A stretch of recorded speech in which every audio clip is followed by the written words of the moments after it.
জয় হিন্দ বন্ধুরা, আজ তোমাদের সামনে আমি পঞ্চায়েত নিয়োগ নিয়ে বড় যে আপডেট সেগুলো নিয়ে চলে এসেছি। তো পঞ্চায়েত নিয়োগ নিয়ে যে আপডেটটি হলো, তোমাদের যে 2025 সালে কিন্তু এর জন্য রেজিস্ট্রেশন প্রক্রিয়া চালু হয়েছিল এই সংক্রান্ত, কিন্তু তারপরে পুরো স্থগিত হয়ে যায়, কোনো ফর্ম বেরোয়নি। কিন্তু কালকে তোমাদের পঞ্চায়েতে তোমাদের গ্রাম মনোনীয় মন্ত্রী দিলীপ ঘোষ মহাশয়া কিন্তু বলেছেন যে 6500 শূন্য পদে কর্মী নিয়োগের কথা বলেছেন। তো চলো তিনি কি বলেছেন সেটি আগে শোনাই তোমাদের। এখানে একটা সমস্যা, অনেকদিন রিক্রুটমেন্ট হয়নি, এমপ্লয়ি নেই। এমন পঞ্চায়েতে যেখানে কোনো অফিসার নেই, কাজ করবে, প্ল্যানিং করার লোক নেই, এক্সিকিউশনের লোক নাই। তারপরে তো ফান্ডের প্রবলেম আছে। তো এটা অলরেডি কথা হয়েছে, আমাদের সিএম বলেছেন, মাননীয় কৃষিমন্ত্রী এসেছিলেন, তার কাছেও কথা হয়েছে। ফান্ড ধীরে ধীরে তারা, যেমন আবাস যোজনার ফান্ড আসবে, জিরামজির ফান্ড আসবে, কথা হয়ে গেছে, আসতে থাকবে। তো সেই অনুযায়ী তার সঙ্গে রিক্রুটমেন্টও করতে হবে, ম্যান পাওয়ার নাহলে খরচা করবে কি। এটা আজকে সেক্রেটারি সাহেবের সঙ্গে কথা হলো। তো সেই অনুযায়ী আগামী ক্যাবিনেট মিটিংয়ে যখন বিষয় উঠবে, আমি বিষয়টা রাখবো যে তাড়াতাড়ি ম্যান পাওয়ার চাই, লোক চাই, টাকা চাই, নাহলে কাজই হবে না। পঞ্চায়েত না চলে গ্রামের বিকাশ হবেই না। তো সেটা আমি আজকে বোঝার চেষ্টা করলাম, খানিকটা আবার একটু বসতে হবে, সময় লাগবে একটু, কিন্তু আমরা তাড়াতাড়ি এই ব্যাপারে কাজ শুরু করবো। পশ্চিমবঙ্গের সমস্ত গ্রাম পঞ্চায়েত সহ জেলা পরিষদে ও পঞ্চায়েত সমিতিতে নিয়োগ হবে এবং এটি বাংলা ভাষায় প্রশ্ন হবে। তো তোমরা এখানে শূন্য পদ দেখতে পাবে, 3টে স্তরে নিয়োগ হবে। গ্রাম পঞ্চায়েতে তোমরা 6102টি শূন্য পদ, এবং পঞ্চায়েত সমিতিতে তোমরা 564টি শূন্য পদ, এবং জেলা পরিষদে তোমরা 550টি শূন্য পদ। টোটাল তোমরা 6652টি শূন্য পদ দেখতে পাবে। তো এটি কিন্তু খুব শীঘ্রই আসতে চলেছে। এবং তোমাদের যেটা বিশেষ ঘোষণা বলে রাখি যে আমাদের টেলিগ্রাম চ্যানেল এবং হোয়াটসঅ্যাপ চ্যানেলে কিন্তু তোমরা এখনই যুক্ত হয়ে যাও, তার কারণ আমাদের যত সমস্ত কিছু আপডেট, A to Z ডিটেলসে আপডেট তোমাদের কিন্তু হোয়াটসঅ্যাপ চ্যানেলে দেওয়া হয়। এবং সমস্ত ক্লাস, পিডিএফ, নোট, সমস্ত কিছু কোয়েশ্চেন, সমস্ত কিছু কিন্তু টেলিগ্রাম চ্যানেলে দেওয়া হয়। তাই তোমরা এখনই যাও আমাদের হোয়াটসঅ্যাপ চ্যানেল এবং টেলিগ্রাম চ্যানেলে যুক্ত হয়ে যাও, ভিডিওর নিচে ডিসক্রিপশানে লিঙ্ক দেওয়া আছে। তো তোমরা এখানে বয়স সীমা দেখতে পাচ্ছ। বয়স সীমা কিন্তু জেনারেলদের 18 থেকে 45, ওবিসিদের 18 থেকে 48, এবং এসটিদের 18 থেকে 50। এই বয়স সীমা কিন্তু 5 বছর বৃদ্ধি করা হয়েছে সমস্ত ক্ষেত্রে, সমস্ত চাকরির ক্ষেত্রে। এই ডিটেলসে যদি তোমরা ভিডিও দেখতে চাও তাহলে ভিডিওর ডিসক্রিপশানে লিঙ্ক দেওয়া আছে, সেই ভিডিওটি দেখে নাও কোন চাকরি পরীক্ষার জন্য কত বয়স লাগছে। তো তার পরবর্তী হচ্ছে তোমাদের পদ, তোমাদের কোন পদ এবং কত যোগ্যতা লাগবে সেটা আগে দেখে নাও তোমরা। তো এখানে পঞ্চায়েত কর্মী, এর জন্য তোমাদের 10 পাস হলে হয়ে যাবে, এবং বেতন তোমরা 17,000 থেকে তোমরা 43,000 পর্যন্ত দেখতে পাবে। এবং গ্রুপ ডি, এর ক্ষেত্রেও 8 পাস লাগবে, বেতনও সেম। তোমাদের পঞ্চায়েত সমিতি পিয়ন, এদের এই ক্ষেত্রেও 8 পাস লাগবে, এর ক্ষেত্রেও তোমরা বেতন সেম দেখতে পাবে। ক্যাশিয়ারের ক্ষেত্রে মাধ্যমিক পাস লাগবে, এবং বেতন হবে কিন্তু 22,700 থেকে 58,000।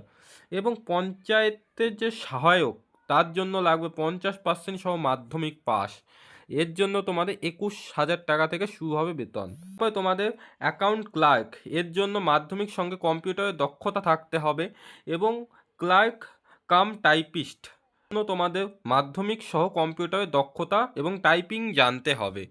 তো তারপরে দেখি আমাদের পদগুলো, আরও অনেক পদ রয়েছে এখানে, তোমরা প্রচুর পদ দেখতে পাবে, এবং প্রত্যেকটা পদের জন্য কি তোমাদের রিকোয়ারমেন্ট লাগবে, শিক্ষাগত যোগ্যতা, সেগুলো এখানে দেখতে পাচ্ছ, সমস্ত কিছু শিক্ষাগত যোগ্যতা।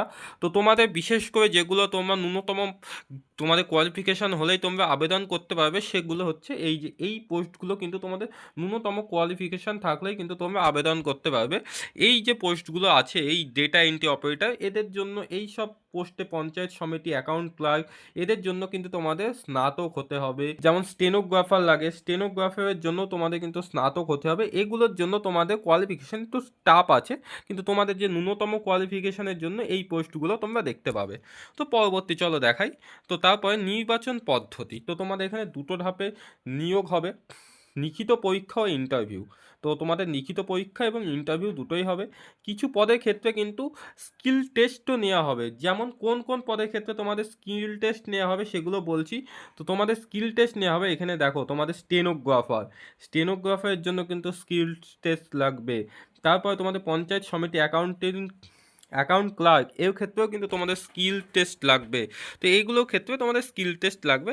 তারপর তোমাদের এখানে ওএমআর এর পরীক্ষা হবে এবং এমসিকিউ টাইপ প্রশ্ন হবে এবং প্রশ্নটি তোমরা দুটো ভাষায় দেখতে পাবে, বাংলা এবং ইংরেজি ভাষায়। এবং লিখিত পরীক্ষার পাশে ইন্টারভিউ ডাকা হবে। লিখিত পরীক্ষা ও ইন্টারভিউ প্রাপ্ত নম্বরের ভিত্তিতেই কিন্তু তোমাদের যে মেরিট লিস্ট সেটা কিন্তু প্রকাশ করা হবে। তো তারপরে যে দেখাই তোমাদের যে পরীক্ষা, তোমাদের পরীক্ষা পঞ্চায়েত কর্মীদের জন্য লিখিত পরীক্ষা হবে 43 এবং ইন্টারভিউ হবে 7, টোটাল 50 নাম্বার তোমাদের পরীক্ষা। এই তিনটে পোস্টের জন্যই তোমরা এই কোয়ালিফিকেশান বা এই তোমাদের এই পরীক্ষা প্যাটার্ন দেখতে পাবে। এই তিনটের জন্য পঞ্চায়েত কর্মী, গ্রুপ ডি এবং সমিতি পিয়ন, এই তিনটের জন্য তোমাদের 43 করে কোয়েশ্চেন থাকবে আর 7 করে তোমাদের ইন্টারভিউ হবে। এবং তোমাদের যেটা ডিফারেন্স, গ্রাম পঞ্চায়েত সহায়কের জন্য কিন্তু তোমাদের 85 নাম্বারে পরীক্ষা হবে এবং 15 ইন্টারভিউ। এবং সেক্রেটারির জন্য কিন্তু 85 পরীক্ষা, এক্ষেত্রে 10 ইন্টারভিউ এবং তোমাদের স্কিল টেস্ট যে কম্পিউটারের স্কিল টেস্ট সেটা কিন্তু 5 থাকবে। তো টোটাল হবে 100, টোটাল তোমাদের 100 হবে। আর এই তিনটের জন্য তোমাদের টোটাল 50 করে হবে। তো তোমরা এখানে দেখতে পাচ্ছ তোমাদের পরীক্ষা কতর মধ্যে কত হবে। তো তোমরা দেখে নিতে, তারপরে দেখাই চলো তোমাদের। এখানে তোমরা দেখে নিতে পারছো ডেটা এন্ট্রি অপারেটর, এদের ক্ষেত্রে তোমাদের সমস্ত এখানে যে কটা পোস্ট আছে সমস্ত ক্ষেত্রে তোমাদের 85 করে লিখিত পরীক্ষা হবে এবং 5 করে কম্পিউটার টেস্ট হবে, টাইপিং টেস্ট, এবং 10-15 করে তোমাদের ইন্টারভিউ আছে সেটা হবে। তো টোটাল তোমাদের ফাইনাল মেরিট হবে কিন্তু 100 নাম্বারে এই পোস্টগুলোর ক্ষেত্রে। তোমাদের এখানে যতগুলো পোস্ট আছে ততগুলো পোস্টের ক্ষেত্রে। তারপরে তোমাদের দেখাই তো বিষয় কি থাকবে। তোমাদের যেটা 85 নম্বরের পরীক্ষা হবে সেটার বিষয় থাকবে কিন্তু ইংলিশ থাকবে 25টা কোয়েশ্চেন 25 নম্বর, বাংলা থাকবে 25টা কোয়েশ্চেন 25 নম্বর, গণিত থাকবে 25টা কোয়েশ্চেন 25 নম্বর, সাধারণ জ্ঞান থাকবে 10টা কোয়েশ্চেন 10 নম্বর। টোটাল কিন্তু তোমাদের এখানে 85টা কোয়েশ্চেন থাকবে, 85 নম্বর হবে। তো আশা করছি তোমরা সিলেকশন প্রসেসটা পুরো বুঝে গেলে। খুব শীঘ্রই কিন্তু তোমরা এই আবেদনের জন্য ফর্ম দেখতে পাবে, বের হয়ে যাবে। আমাদের শ্রী মাননীয় দিলীপ ঘোষ মহাশয় সেই রকমই বক্তব্য দিয়েছেন। তো তোমরা এখন থেকে লেগে যাও প্রস্তুতির জন্য। তো এই ভিডিওটি তোমাদের বন্ধুদের কাছে অবশ্যই শেয়ার করে দাও। চ্যানেলে নতুন হয়ে থাকলে চ্যানেলটি সাবস্ক্রাইব করে দিও এবং আমাদের টেলিগ্রাম চ্যানেল এবং হোয়াটসঅ্যাপ চ্যানেলে যুক্ত হয়ে যাও।